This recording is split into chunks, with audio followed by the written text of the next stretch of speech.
शिवसेना ठाकरे गटाचे आमदार आदित्य ठाकरे यांनी दावोस दौऱ्यावर टीका केली आहे।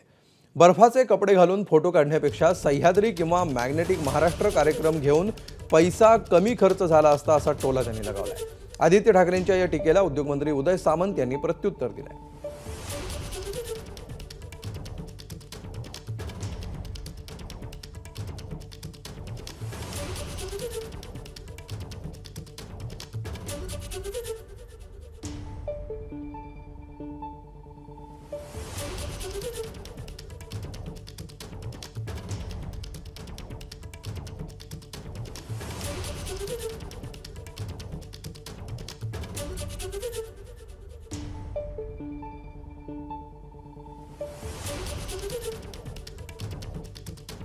बर्फाचे कपडे घालून थंडीमध्ये दावोसला जाण्याची काय गरज होती असा सवाल आदित्य ठाकरेंनी उपस्थित केलाय आणि मंत्री उदय सामंत यांच्यावर त्यांनी टीका केलेली आहे आणि याला उदय सामंतांनी तातडीने उत्तर पण दिलेलं आहे।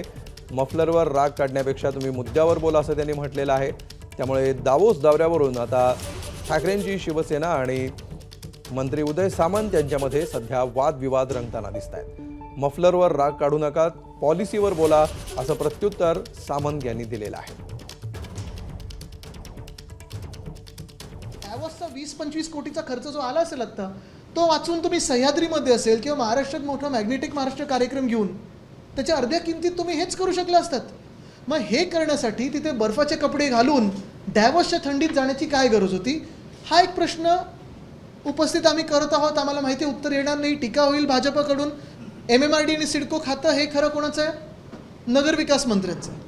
म्हणजे कदाचित नगरविकास मंत्री आपल्या गावी आणि मुख्यमंत्री दावोसच्या गावी असं झालं। पण नगरविकास मंत्र्यांना इन्व्हिटेशन मिळालं नाही मिळालं, व्हाईट बॅच मिळाला नाही मिळाला हे अजून कुठेही स्पष्टीकरण आलं नाही आहे। पण आम्ही नेहमी शिवसेना उद्धव बाळासाहेब ठाकरे म्हणून ज्यांच्यावर अन्याय होतो त्यांच्यासाठी लढत असतो आणि आज नगरविकास मंत्र्यांवर अन्याय झालेला आहे। नाराजी त्यांच्या चेहऱ्यावर दिसत आहे। खरं तर महाराष्ट्रामध्ये 15,70,000 कोटी हे प्रकल्प आले, त्याची 95% आम्ही अंमलबजावणी करू। म्हणजे एखाद्याचं जळफळाट किती असू शकतो, एखाद्याला स्वतःला दावोसला जायला मिळालं नाही हे दुःख किती मोठं असू शकतं। आता माझ्या मफलरवर पण ते आलेले आहेत।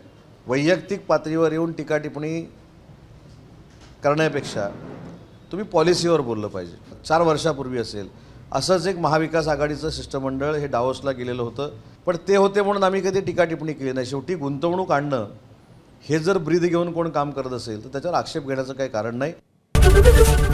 एबीपी माझा, उघडा डोळे बघा नीट।